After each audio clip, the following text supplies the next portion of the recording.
স্বাগত সকলকে মোবাইলের বাংলামেতে নিয়ে চলে এসেছি আজকে আরেকটা ভিডিও। আজকের ভিডিওতে আমার ভয়েসটা কিন্তু একটু প্রবলেম করবে।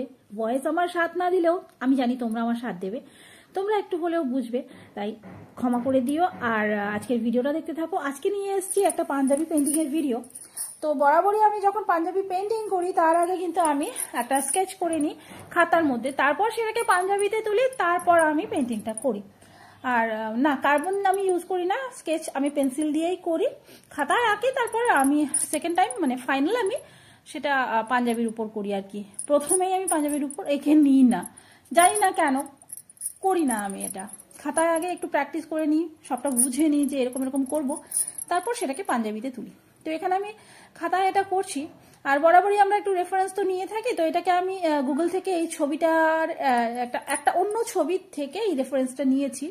পুরোপুরি ছবিটাকে কিন্তু আমি ডিটো কপি করিনি, কখনোই সেটা আমি করি না, করতে পারিও না রাদার, কারণ যার যার নিজস্ব আর্ট নিজস্বই থাকে, তাই না? তো কেউ কাউকে কখনোই একেবারে ডিটো কপি তো করতেই পারে না। এখানে আমি জাস্ট ছবিটা একটা রেফারেন্স নিয়েছি, আর বরাবর আমি চেষ্টা করি আমার নিজের আইডিয়া ওটার মধ্যে কিছু একটা হলেও লাগানোর বা দেওয়ার। তো সেরকমই এই ছবিটাতেও আমি আমার মতন করে অনেকখানি অদল বদল করেছি। এবার দেখো এটাকে আমি পাঞ্জাবির উপর এঁকে নিচ্ছি। পাঞ্জাবিতে কোনো ভাঁজ টাজ থাকলে সেটা একটু ইস্তারি দিয়ে ঠিক করে নেওয়া ভালো।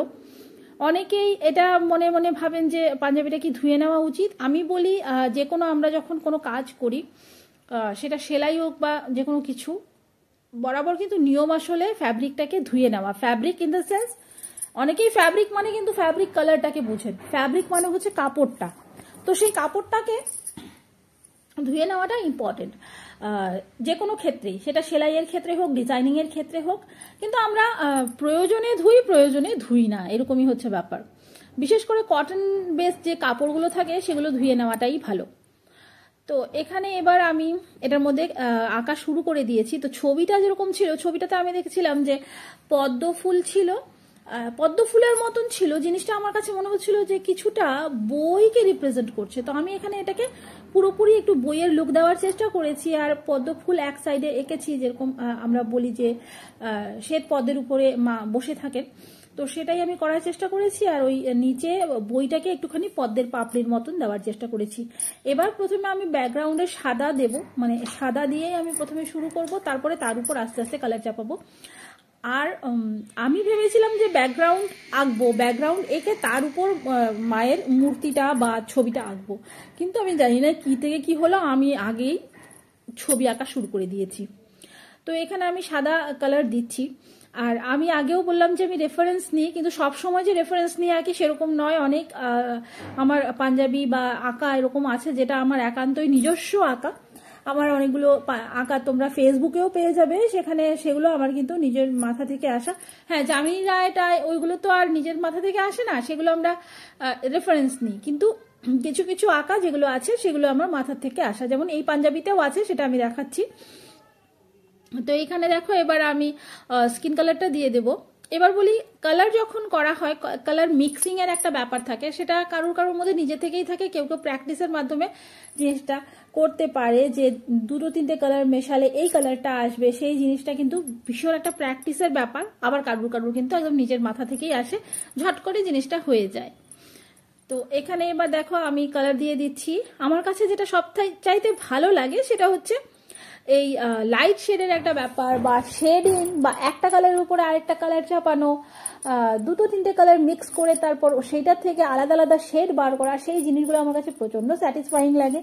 এমনকি ছোট ছোট জিনিস, যেমন একটা হাতের মধ্যে একদিকে লাইট পড়ছে একদিকে শেড পড়ছে, সেই জিনিসটা যখন আমি করি, করার পরে আমি জানি না নিজের মনে একটা আলাদাই স্যাটিসফ্যাকশন আসে আমার কাছে। আমি বলে বোঝাতে পারবো না জিনিসটা। আমি যেরকম পেন্টিং এর ভিডিও দেখতেও ভালোবাসি, নিজে যখন করি তখন আমার কাছে ওই জিনিসটাতে না আলাদা একটা স্যাটিসফ্যাকশন আসে।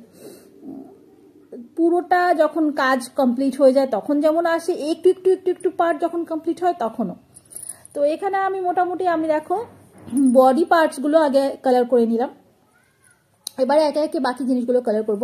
অনেক সময় অনেক প্রশ্ন আসে, হ্যাঁ, আমাকে খোলাখুলি কেউ কখনোই কমেন্টে প্রশ্ন করেন না, না ফেসবুকে না আমার ভিডিওতে। আমাকে প্রশ্ন সবসময় ম্যাক্সিমাম লোকে হোয়াটসঅ্যাপে করেন, নইলে মেসেঞ্জারে করেন। হ্যাঁ, আমাকে অনেকেই সেইভাবেই প্রশ্ন করেন, তা আমি প্রশ্নের উত্তরগুলো এখানেই দিচ্ছি। অনেকে মিডিয়াম কি ইউজ করেন জিজ্ঞেস করেন, আমি কিন্তু জলই ইউজ করছি এখানে। হ্যাঁ, প্রফেশনালি ইউজ করলে অবশ্যই মিডিয়াম কিনতে পাওয়া যায়, সেটা ইউজ করতে হবে। আমি যেটা বলছিলাম আগেই, আমার মাথা থেকে আসা ডিজাইন, এটা হচ্ছে এই যে বোতাম পট্টির ডিজাইনটা, এটা কিন্তু আমার মাথা থেকে একদম নিজস্ব ব্যক্তিগত ডিজাইন, আমি কোথাও দেখিনি। তোমরা দেখে থাকলে দেখে থাকতেও পারো, দেখে যদি থাকো তাহলে জানিও, তবে আমি কিন্তু এর আগে দেখিনি, এটা আমার নিজস্ব ডিজাইন। তো যেটা বলছিলাম, মিডিয়াম হিসেবে তোমরা ইউজ করতে পারো, মিডিয়াম কিনতে পাওয়া যায়। আমি এখানে জলই ইউজ করেছি, বেশ টেকসই হয়, আমি অনেকদিন ধরেই ইউজ করি, ধুয়েও দেখেছি, ভালো টেকসই হয়। ধুলে রং যায় কিনা, তুমি আবার বেশি ঘষাঘষি করলে রং যেতেই পারে, কিন্তু ধুলে সহজে রং যায় না, এটাই আমি জানি। আরও বিভিন্ন প্রশ্ন যদি থাকে তোমরা করতে পারো, এবং আরও বিভিন্ন প্রশ্ন আছে, আমি এর পরের ভিডিও তার আনসার দেবো। আজকের ভিডিও কেমন লাগলো অবশ্যই সেটা জানিও। আর আমার দেখো পাঞ্জাবিটা কমপ্লিট হয়ে গেছে, এখানে আমি মন্ত্র লিখবো ভেবেছিলাম, সেই মন্ত্র আমি এখানে লিখেছি, সাইডেও লিখেছি। টোটাল লুকটা কেমন হয়েছে সেটা কমেন্টে জানিও, যদিও আমি অনেক রিভিউ পেয়ে গেছি অলরেডি। তো আজকের ভিডিও এটুকুই, ভালো লাগলে অবশ্যই একটা লাইক করে দিও। আবার দেখা হচ্ছে একটা